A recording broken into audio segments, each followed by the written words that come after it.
Prepare to have knowledge bestowed upon you.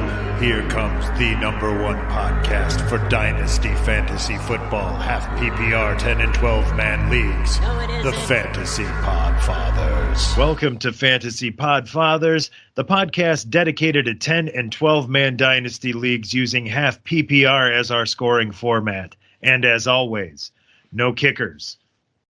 So championship weekend is in the books. Well, for some of us it was. For others, it was third place game weekend.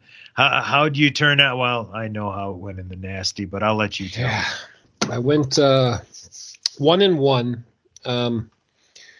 Lost in the nasty. It's been a long spell since I've won in that one. Perennial contender, though. Perennial contender. And you know, like I've said before, you learn to kind of roll with the punches the longer you play. And I was able to handily beat my son, which again doesn't make me feel like a big boy saying out loud. Hey, I had my kid when she was 3 years old. I think she finished in second place in a league. And so that was a 1 year league though. That's like 90% dumb luck. Right. But still, yeah, that was really when that drove the point home. Like hey Maddie, you need a wide receiver, and I just read off the list, and then once she found a name she liked, that's the guy she'd start. And, right. All the way to second place.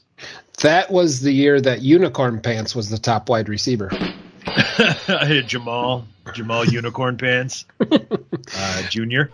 Yeah, it was pretty fun though. We, usually you aren't watching the matchups right next to your opponent, so that was kind of fun to sit down and watch the scoring going back and forth. True.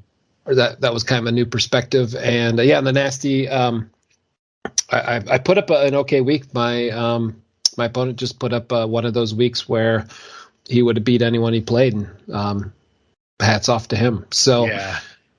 It's also the time of year where everyone doesn't care about you for a while. Right? Everyone's like, oh, you won a championship. I really don't have any interest in talking to you about that. Yeah, it's like, oh, that must have been great. So moving on. So we thought that instead of dwelling on championship week, that we would move on and go back in time and revisit former championships, because the pain and the sting of those ones is gone, and we got to remember there's been some great players that no longer play, and what better way to close out the season than bring back some good old memories. Oh, I freaking love the nostalgia. Can't get enough of it.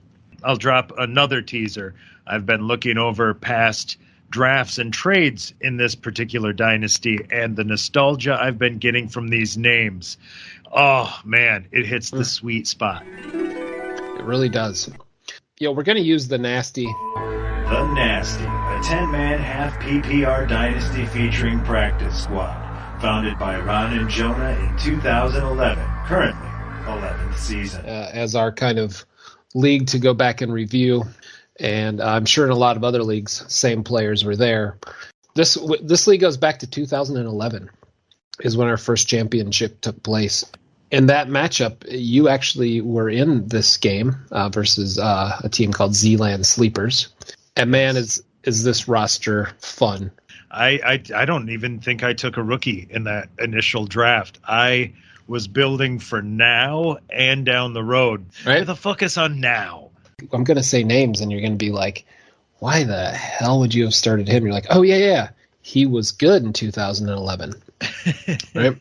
With no further ado, we're just going to go down the list, man. Ladies and gentlemen, buckle your seatbelts. We're about to go around the world. How do you want to do this? Let's do the losers first and finish with the champions. We had Cam Newton as the quarterback. Oh yeah. Solid performance. And Cam Newton was a fantasy stud. He probably rode in there that year. God, how the NFL has changed. In that game, Cam Newton went off and beat Tampa Bay 48-16. Oof. Wes Welker. Oh wow. With 12 receptions in that game, not a surprise. Jeez. How about About Desean Jackson. Oh, I've loved Desean Jackson. Here was just a solid running back. You just had to start him every week. He got you 10 points almost every week. Jonathan Stewart. Oh, yeah. Thumper. And then how about Adrian Peterson? Oh, jeez. You're telling me I beat this guy? Yeah, this is crazy. Maybe this will tell you, because actually the two places where he had the lowest amount of points was out of his tight end and third wide receiver spot. Todd Heap was his tight end. Oh, a heap indeed. Mm-hmm. And he was coming off a pretty an injured season, it would appear. And then here's the name where I was like, don't remember it. Laurent Robinson. Jaguar, correct. Anybody named Robinson who you don't know, they were in Jacksonville. I agree. And you want to know why he was so good in that one? He had 11 touchdowns on the year. Wow. And we don't remember this guy? This was 2011, so he was with Dallas that year. And he had 858 yards and 11 touchdowns. He didn't have more than 2 touchdowns in any of his other 6 NFL seasons. Wow. Yeah. I truly do not remember that guy. Me neither. I mean, that's gotta. Wow. And because defenses aren't people, we won't go into it. Yeah, let's not. Yeah. The kicker was nobody, and that will be the case in all of our matchups because we're smart. Yeah, and that's funny to me because that's a thing that's like standard now. Right. And when I did that, that was not a standard thing. No, it's silly. All right, let's go to the winner's bracket. That would be you in this case. You started Matt Ryan. Okay. You started Brandon Marshall. Sounds about right.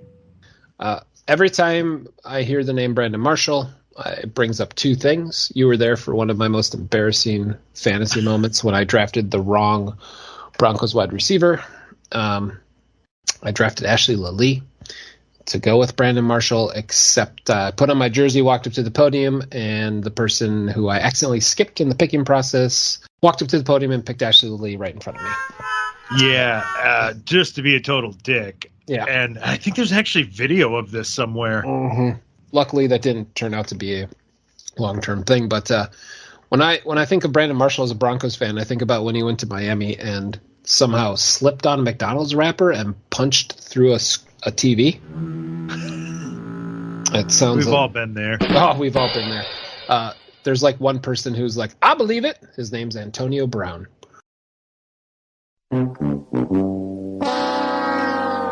Calvin Johnson. I mean, that guy carried your team.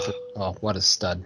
Yeah, I was hoping I'd get that number 10 pick back to back, and boy, howdy did that pan out because of him and one of the guys about to come up here were at the turn. Maurice Jones-Drew. That's the man. 10 and 11. Oh. Talk about guys I loved fantasy-wise. He's up there. There's a video on YouTube, my open letter to Maurice Jones-Drew when I actually cut him from this league. It pained me to do it. I can only think of one person that's reminded me of Maurice Jones-Drew since Maurice Jones-Drew. And he just didn't hold up over time, but Doug Martin, the muscle hamster. God, great nickname. Great nickname. You know what? You just made the list. You brought Darren Sproles to the table in that matchup. Another guy I love. And here's a name where you're going to be like, oh, yeah, he used to be good because he's been not good for so long. Jimmy Graham. Oh, yeah, he was a steal in that draft. He hadn't quite yet broken full. Maybe one of my favorite fantasy nicknames I've heard this year, another podcast has renamed him Jimmy Grandpa. That's well done. I think that's fantastic. And then you played, I know, one of your favorites, Santonio Holmes. Yeah. What's crazy about this is it's 2011, so this is a decade ago. A little bit more, actually. I think 11 years ago. 11 years ago. Hot damn. We still have Matt Ryan, Cam Newton, Jimmy Graham, and Adrian Peterson playing this year. I still had Matt Ryan and Roethlisberger on my roster until a few weeks ago. If you watched the Pittsburgh game last night, Ben had 2.7 yards per pass. Oh, Just get him through to retirement. Now I'm starting to feel like it's Lethal Weapon, and it's my last day. One day to retirement, Riggs. Right? Getting too old for this shit.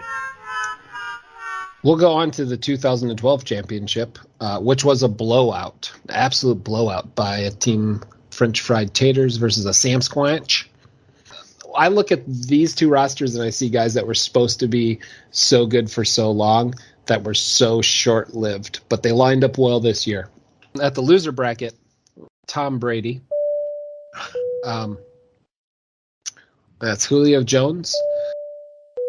Name I'd forgot about. This guy was great for like 3 years. Miles Austin. Oh, yeah. Okay. Right.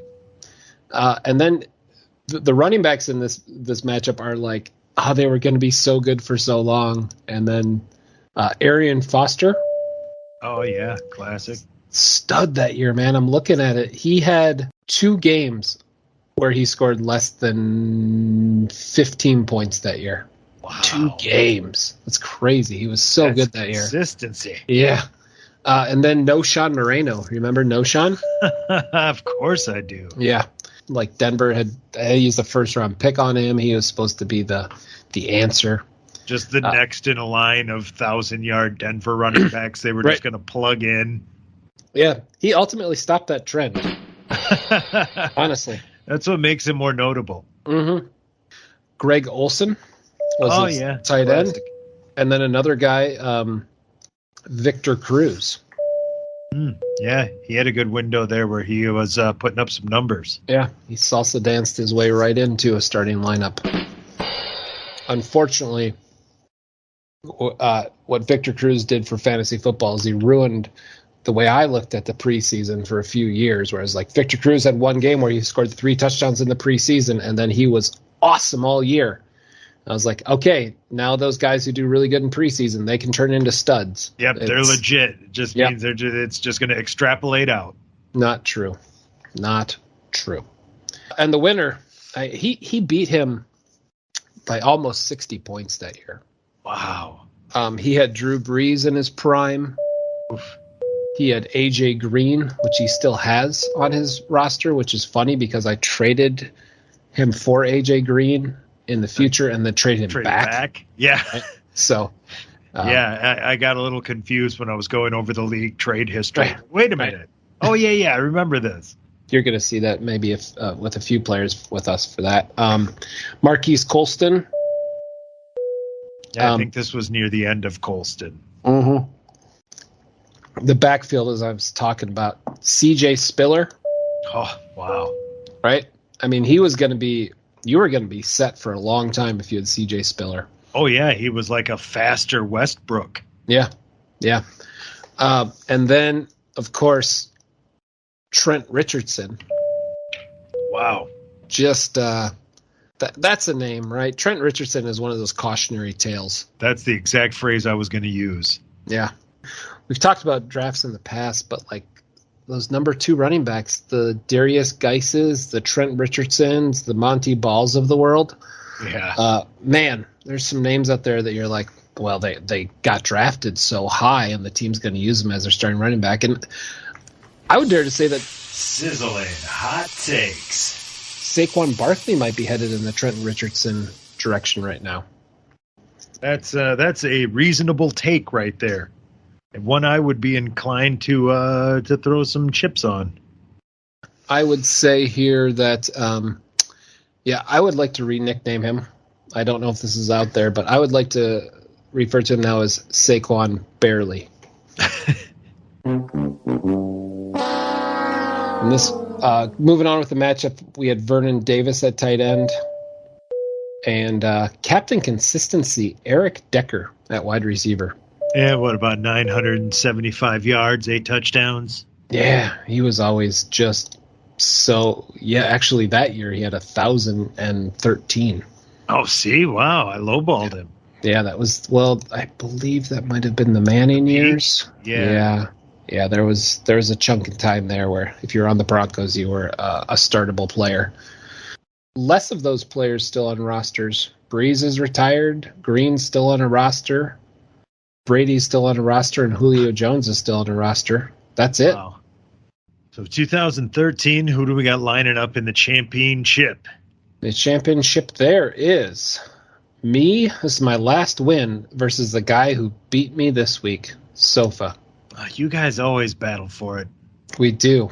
I beat him by 70 points.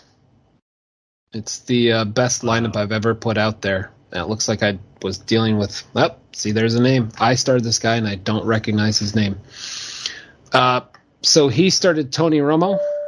Solid. Des Bryant. Oh, combo.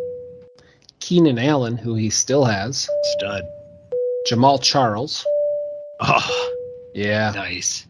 Now here's the name. Here's one of those guys who was just hot for a short period of time. You've got to be a fan of fantasy football to remember Zach Stacy. Oh, I totally do. Mm-hmm. Ram, right? Ram. Yeah, and he just got hot to end the year. He was just like half a season. That's all you get from him. I think he was still potential at that point, too. Mm-hmm. Yep. That's first or second year for him? Mm-hmm. I'm trying to think Total who they brought in to replace him. They were still in they still in St. Louis. Yeah. Isaiah Peed mixed into there. Jared Cook as a young fella. Huh. Here's another name I totally forgot about. Hakeem Nicks. Oh, loved me some Hakeem Nicks. Yep. He would just make me angry all the time. Big play, boom, and bust. Yeah, man. He goes like he's got 3 games over 10 and like 4. The rest of his games are under 8. This is kind of crazy, but my winning roster has 2 players who are dead. Oh. Yeah, that's really crazy. Peyton Manning was my starting quarterback, still alive. He's dead? No, he's still alive. He's still alive. I believe, in fact, if you have a television, you are well aware that Peyton Manning is still alive. He's his head everywhere. has expanded as the seasons have gone on. Do you think at some point an alien will just burst through his forehead? Like it just keeps growing until eventually his neck can't sustain it, and he becomes a bobblehead. Yeah, legit. Yeah. Have to put a brace on him. So he was passing to Damarius Thomas, who was one of the fellows who has passed away. Was just a stud human being. I'm glad in my lifetime I got to see Damarius Thomas play. Oh, nice. The year that that he had his famous catch against the Steelers, yes, overtime. I went to Minnesota to watch Tim Tebow and Damarius Thomas play together, and Thomas had 4 catches for 130 yards and 2 touchdowns in that game. It was crazy. Just like 2 70-yard touchdowns. It was nuts. It was great. I had Pierre Garçon. So I traded you Manning and Garcon that year. Did. You're welcome. Yes. And then Lashon McCoy. And then here's a name that I had to be like, I don't remember him, but I know the name, but I can't even remember who the freak he played for. Rashad Jennings. The Giants. I know. I had to look it up. He did just all right for me, and he was hot going into the playoffs if I'm looking at this. Then I had a guy that Ryan Griffin. I say the name is familiar. I must have just been, I don't know, I must have been desperate as hell at the tight end position. Back then, you were probably out thinking yourself. I probably was. He ended up getting 5 for 66 for me. Well, there you go. I mean, if you get 9 points out of him, I mean, right. Hey, that's a bonus. Somebody you probably scraped off the wire, clearly. Right. You know, the other player who's passed that was on my roster is Vincent Jackson. I just heard that today. Vincent Two Sheds Jackson. That brings me down. Yeah. V Jackson DT. I mean, that was good. Good combo, but they're it's sad to think about. They're both quite young. We get into the 2014 season here, where Sam Squanch beat Sofa Kingdom. So you can see where he's very consistent up there. Both their second appearance. Yep, 5-point win by Sam Squanch.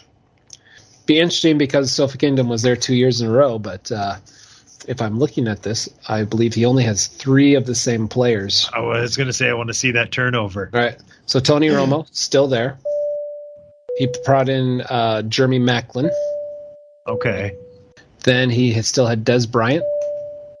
Sweet. He had Jamal Charles. Do you remember Trey Mason? You on the Rams as well? I think he's the guy they brought in to replace Stacy. Yeah, I'm gonna see if you're. Yeah, wow. He only played for 2 years. He started Rob Gronkowski, and what kind of did him in was if he would have gotten 6 points out of this guy, Dante Moncrieff. Yeah, Dante Moncrieff did him dirty. Painful. Mm-hmm. What did he get him? 1.5. Oh, come on, man. See, that's what I was saying about that tight end you scraped off the wire. You got the production. He lost by less than 4 and got 1.5 out of Dante Moncrieff. We've got some fun names on the other side of the matchup here. Sam Squanch, he started Tom Brady again. Then the rest of his lineup, minus one player, changed. Kenny Stills in that game. One of my all-time favorite fantasy football players and just favorite wide receivers. I don't know why I liked him so much, but Roddy White. Yeah, you did really like him. I really liked Roddy White. Maybe just his name got me excited. I just like the name Roddy. He played Marshawn Lynch, who was having a hell of a year that year. Still had Aryan Foster, Julius Thomas, the tight end for the Broncos, and Julio Jones. Solid. Now thinking about it, he did end up flipping Julio Jones for quite a few draft picks when he went to rebuild his team, didn't he? Yeah, and he I don't think it's too long after here he deals Brady as well. Yep. Yeah, he did a full teardown at one point. Yep. Well, you make an appearance back here again in the next year. This is the one that changed some league rules. And you played Urban Achievers. I sure did. And he mopped. He just had one of those games. This is very similar to what I did this week. You didn't have a bad game, but no one was going to beat that. He put up 163. What did I come up with? 115. Oof, yeah. Well, you really got the Steelers hurt you. Yeah. If I have the triple down or quadruple down or septuple down, I was all in. You had Big Ben and Antonio Brown combined for 11 points in that week. Probably their worst game of the year. Probably. You had a player that you still have on your roster, Allen Robinson. Love him. You had a guy, Latavius Murray, as your running back. Fan of him as well. Yeah. He must have been for Baltimore at that time. Oh, no, he was still in with the Raiders. Was he? Oh, yeah, that's right. Yeah, he was still a potential guy. You had a guy that I just really unhealthily liked, but I don't think I was able to own him anywhere. Ryan Matthews. Yeah. He was my third pick in that initial draft. Yeah, I thought he was going to be a superstar. Oh, me too. Yeah. Taking over for Tomlinson, I like, this is going to be amazing. Zach Ertz. Yeah. And Brandon Marshall was your roster. Your opponent did not have a single player under 10 points that week. Russell Wilson, Javaris Landry. Wow. He was still with the Dolphins. This is the trade we talked about. This is the Julio Jones deal. He's got Julio. He traded. That was the season he did it. Now this is a guy, Urban, that we know likes to will give up an entire draft to make a championship run. That's true. Yep, that is one of his. That's one of the big keys when you start to play Dynasty and go long term is to learn the traits of some of these GMs. Mm-hmm. It can help you facilitate a deal. You know who to go to if you're trying to move a guy. And, it's just one of those things that's really good to keep our eyes on. It's funny when we run our draft, we do a long draft done the old-fashioned way via messaging and texting and posting and stuff. And he's always the one where I'm like, hey, you have a pick in this draft. He's like, thanks for the heads up. Yeah, you might be ready. You might be picking this year. Right. And then half the time, by the time it's come around, oh, no, I just turned that over in a deal. Right. Yeah. He started Lamar Miller. And he started Deangelo Williams. He sure did. Do you remember how that came about? No, please do expand because you clearly do remember this. Oh, I do. I'm glad that you pointed out the point differential because all these years I've been under the impression that that's what did me in. What did he score, like 35 or some goofy shit? Williams scored 28. You recall when we started the Nasty, it was wide open, Wild West. Well, there is no trade review. That's still the case. There was also no trade deadline.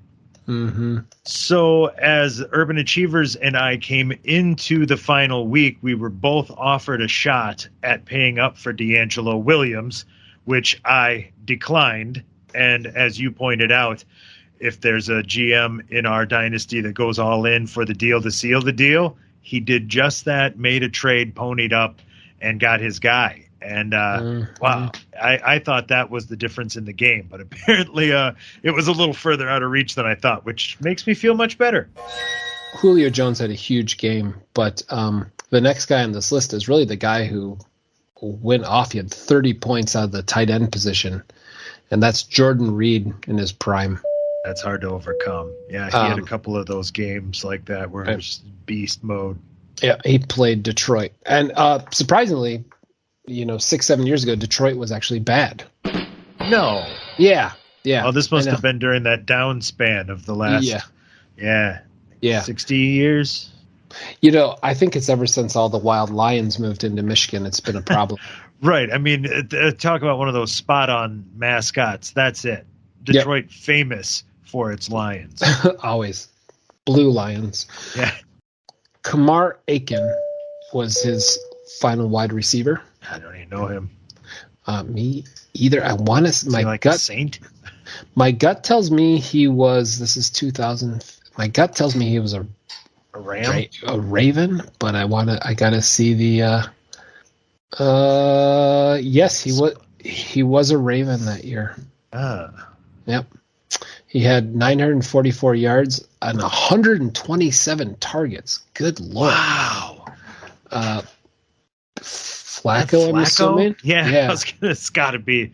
It's got to be Flacco. Couldn't have been anybody else. Mm-hmm. Well, Ron, unfortunately, you got Flacco'd. Oh, I did get Flacco. You've been Flacco. You did. I'm sorry. See, I knew I made that fucking sounder for a reason. Right? The next year you made up for it. You won the championship. Oh, I'm back. Look at that shit. But it's not really fair because it looks like you beat your opponent by about 86 points. Let's go through the pain of making it to a championship only to have your team just drop a load on the absolutely field. Shit the bed. He has 2 players above 10 and none above 20. Oh, no. I hate to do this, but just have to it's so painful to look at that I need to put some point totals up here. Okay, let's do it. Drew Brees gave him 18. Devontae Adams gave him 12. Okay. Golden Tate gave him 7. DeMarco Murray gave him 7. One of my favorite names, Blau Plow. Classic. Love Blau Plow. Gave him 8.4. Kobe Fleener gave him 4. Okay. I remember Fleener. That was a big, big name. Yeah, drafted him. Then I think traded him the next year. Yeah, good move. Adam Humphries gave him 2. As he should. Yeah, Adam Humphries always will give you 2. Yeah. So sometimes. That's usually. That'd be a good T-shirt. Adam Humphries giving you 2 since 2016. I'd buy that. No, but I'd wear it.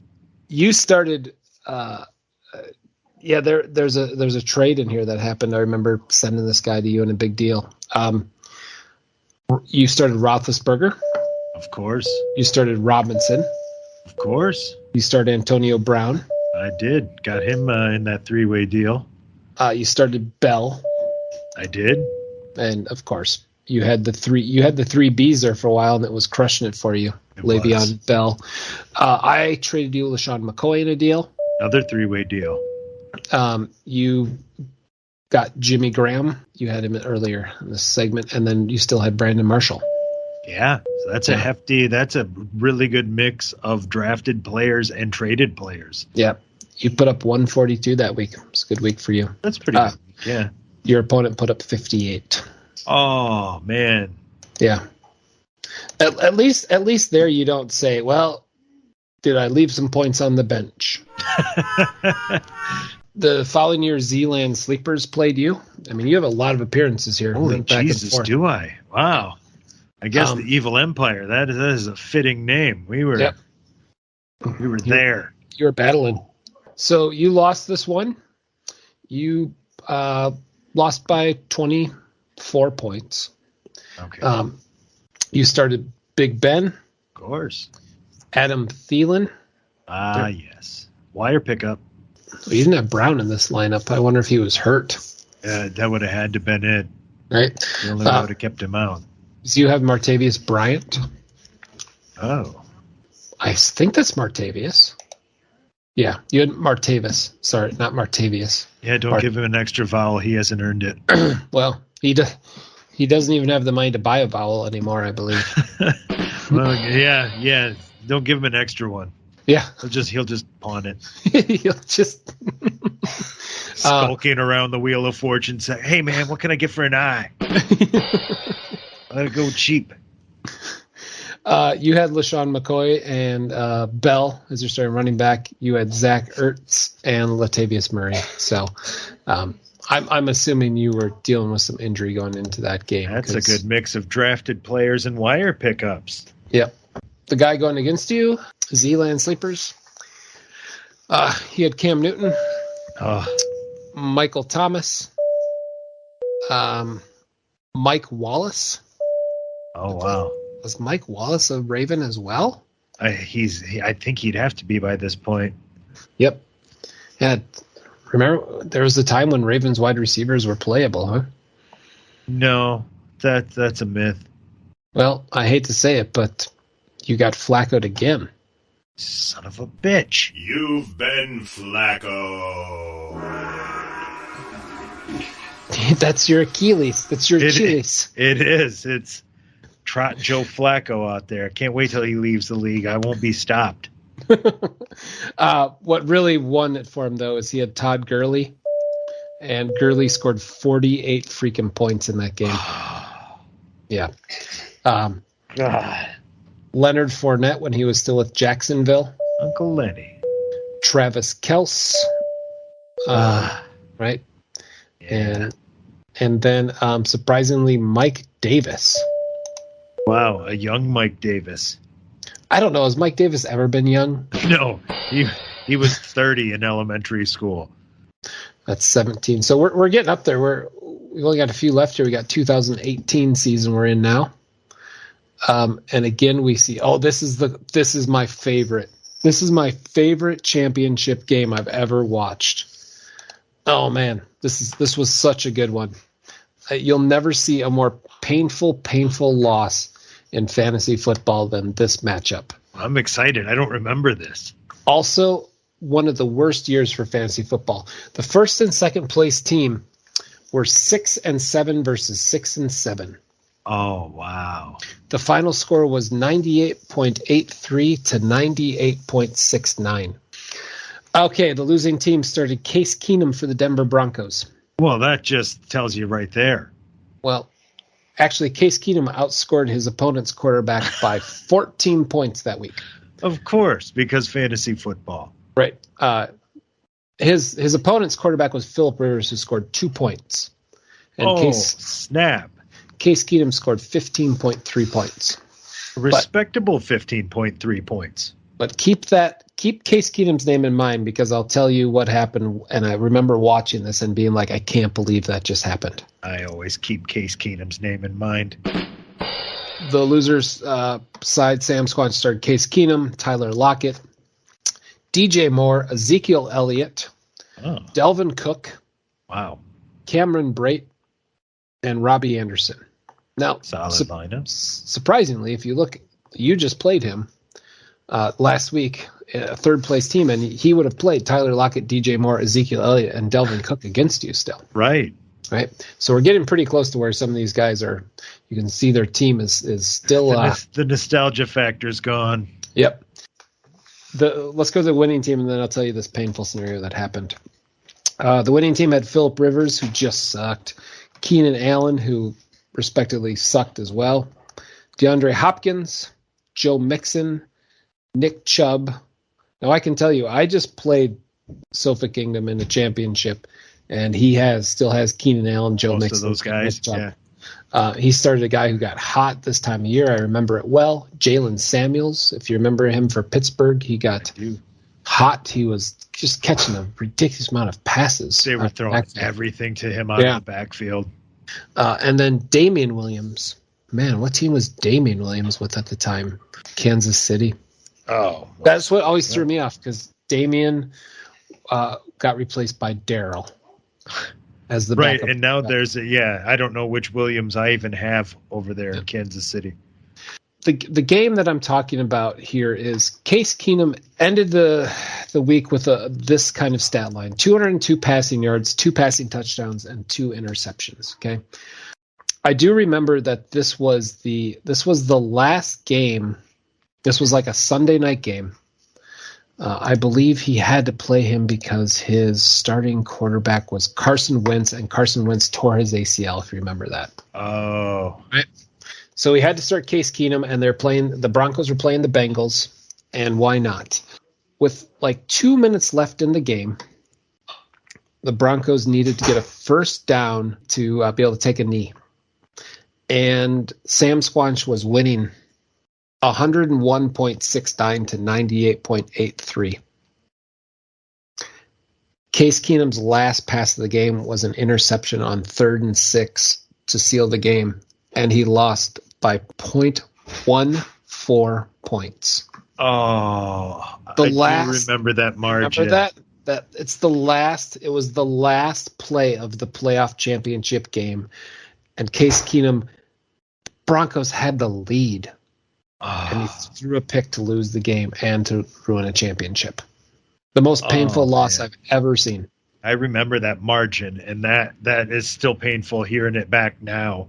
From the championship perspective, fantasy football, he had the win at one point and lost it the next play. He was sitting there being like, I got this. I have a championship. What could go wrong? I've got it locked up. I'm up 2.89 points. Right. Even if he takes 3 knees, I'm only losing 0.6 points. I'm going to be fine here. Right. The next year we had Zealand Sleepers beat Sam Squanch by a pretty large margin, 50 points. I'm going to run through this lineup here. He had Carson Wentz healthy. He had DJ Moore. He had Tyler Lockett. He has Ezekiel Elliott. He has Austin Eckler. He has Darren Waller. And he has Michael Gallup. Now, I will tell you, now we're only 3 years ago. He owns all of those players except Michael Gallup. On Zealand's side, he had Lamar Jackson. Lamar just came in to set the world on fire. Michael Thomas when he was great. Amari Cooper. Leonard Fournette. Todd Gurley. Travis Kelce. And then he started Mike Boone, who I'm assuming that like Delvin Cook must have been hurt that game, so Mike Boone was the starter. Oh, probably. Yeah, because Sam Squanch owns Delvin Cook, he's on the bench, and Mike Boone is there. It was a pretty easy win on the championship. Sam Squanch did not have a good week. That's painful. All right, we go to last year's championship. And this was against Zealand Sleepers and Sofa King. This was our first and only repeat championship in the dynasty, our first real only true dynasty where Zealand Sleepers beat Sofa Kingdom. Again, both teams were 6-7 going into this. It's crazy. Tom Brady, DeAndre Hopkins, Deontay Johnson, Nick Chubb, Giovanni Bernard, Brandon Ayuk, and Logan Thomas were his starting. Wow. In this league, I lost the week before to Sofa Kingdom, and let me tell you, I'm still butthurt about that because Tom Brady was dropped by Urban Achievers the week before I played him, and he picked him up off the wire and beat me with Tom Brady. Painful. I don't know if you remember that, but Tom Brady looked done. Oh, yeah, because I clearly would not have thought about putting in a claim. Yep. I lost by 1 point in that week before. That one still hurts me. And then on the winning side of things, Lamar Jackson, Marvin Jones Jr., Amari Cooper, Jeff Wilson Jr., Darrell Henderson, Travis Kelce, and Brandon Cooks. Wow. Pretty patchwork team, honestly, but right players at the right time. I'm not going to go over this year's loss. Why not? Let's put a bow on it. I lost by 30. I had Josh Allen, Devontae Adams, Devontae Smith, Michael Pittman, Rashad Penny, Melvin Gordon, George Kittle, Tony Pollard. I lost to Tom Brady, Deontay Johnson, Brandon Ayuk, Keenan Allen, Joe Mixon, Nick Chubb, Dalton Schultz, and Devin Singletary. And what really hurts me here is, the year before I lost because of Tom Brady, and this year I lost because of Tom Brady. That's the difference. I was going to say, is Brady going to be the leader in the clubhouse as far as quarterbacks with championships in this league? Roethlisberger probably right behind him. That would be kind of fun, wouldn't it? Well, maybe we'll have to recap. That'd be interesting. How about franchise totals? Oh, like who's got the most championships? Yeah, we've got some repeats in there. You notice there's a lot of the same teams showing up over and over in these, and there's about half of our league you haven't heard mentioned. Taco Corp, Punch Truck Mormons, and With Cheese have not had a championship appearance. Okay. French Fried Taters only has one. And I believe I only have two. Evil Empire, Sofa Kingdom, Urban Achievers, Sam Squatch, and Zealand Sleepers are consistently in the championship. Well, it's officially now the offseason. I don't know about you, but I'm actually kind of excited about not having to look at waiver wire tonight.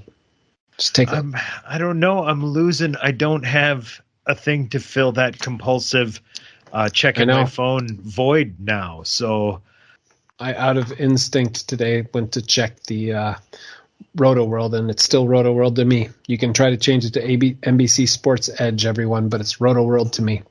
But it is weird. This is the time of season where it's like muscle memory, right? Like you get your phone out and you're like, what am I supposed to do now? Check the news? Like, that's not any fun. I would say too, don't cave, everyone. Just, if you're a fan of football and you're a fan of fantasy football, don't take the bait. Don't try to fill the fantasy football void with another fantasy sport.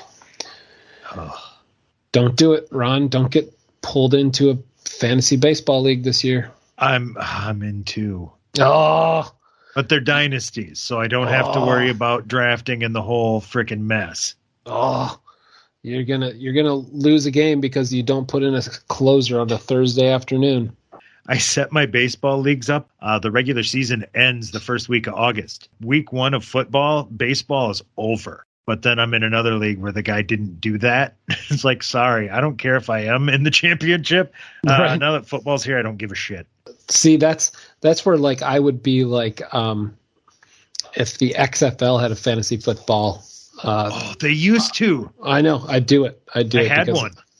It's just it's what I think what makes football so special is that it's just only once a week that you have to really. I mean, I know we got a Thursday night, we got a Monday night, and once in a while we got a Saturday, but really, Right. It's all that like thought and anticipation and stuff for the week, and it comes and goes. Like usually by Sunday night, you got a really good idea if you're winning or losing. I think that's what makes it so exciting. Nice vigorous climax. Yeah. It's the other things where it's like Tuesday night I've got a center going for the Detroit Pistons. Yeah, but don't worry, because Wednesday I've got a guy on the Orioles pulling double header, so I'm going to get some of those at bats back.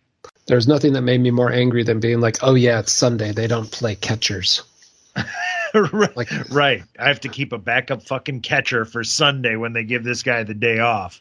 And I like, is that still a thing? Is that still like a? Yeah, generally. Is it a federal holiday for catchers? It is. It's a union deal. It's like I got that put in the contract. Sit down, Ramos.